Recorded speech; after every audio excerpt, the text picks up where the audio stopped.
So guys, I want us to talk about Christopher Nkunku's situation at Chelsea currently. Now, for the first 3 games of the season so far, we've seen Christopher Nkunku coming up from the bench, and I think the last match he played just 10 minutes. You understand? Now, preseason, yes, he played almost all the matches in preseason. He was starting, I think he was playing 70, 80, 90 minutes during preseason.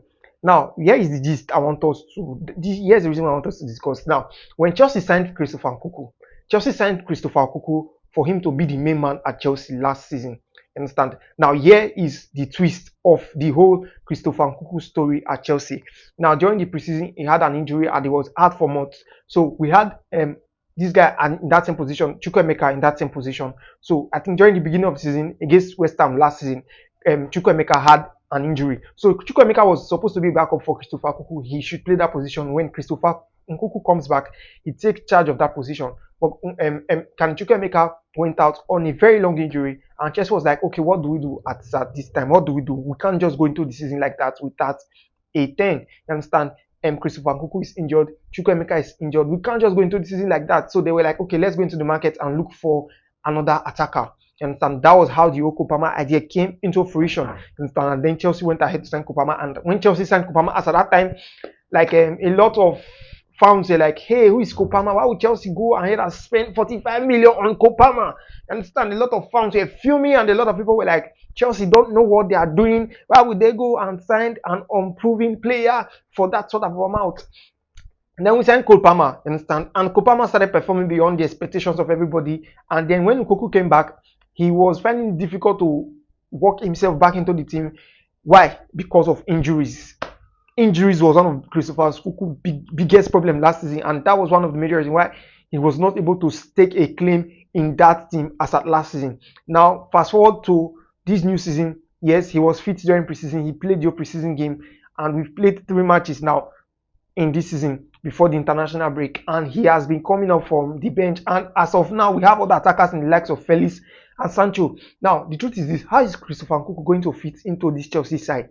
That is the question I'm asking. How is he going to fit into this Chelsea side? Is he still going to be the main man? Because for me now at Chelsea, we have a main man already, who is Kopama. You understand? Kopama has taken his chance in the absence of Christopher Nkunku last season, who was supposed to be our main man, because we all know what Christopher Nkunku can do, and we know the quality he has, especially during his time at Leipzig.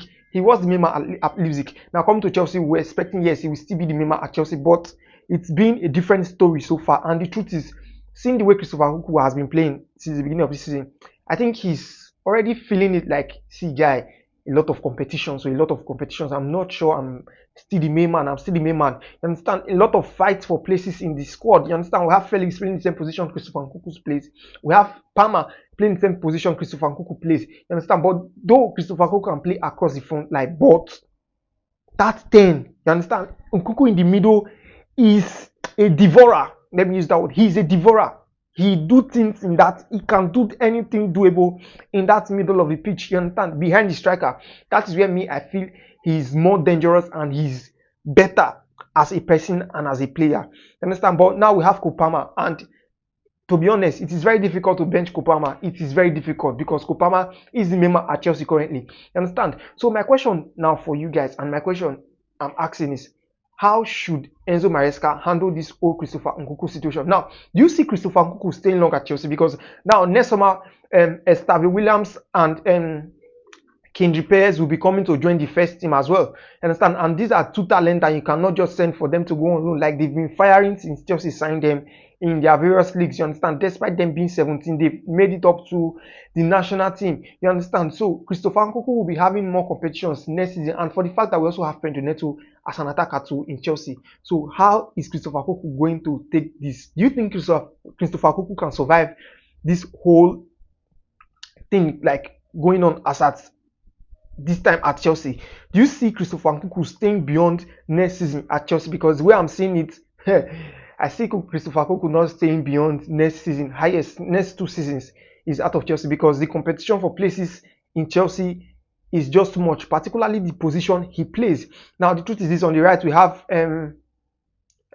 Sancho now in that right position. There is Modric there. Okay, let me just say, okay, the most likely person to leave Chelsea next summer, I feel, is Mudryk if he doesn't buckle up, because I feel Christopher Nkunku still has a place in this Chelsea team, and I hope Christopher Nkunku can show and he can prove to everybody and he can prove to the coach what he is made up of. So, guys, drop with me. What do you think of this whole Christopher Nkunku situation?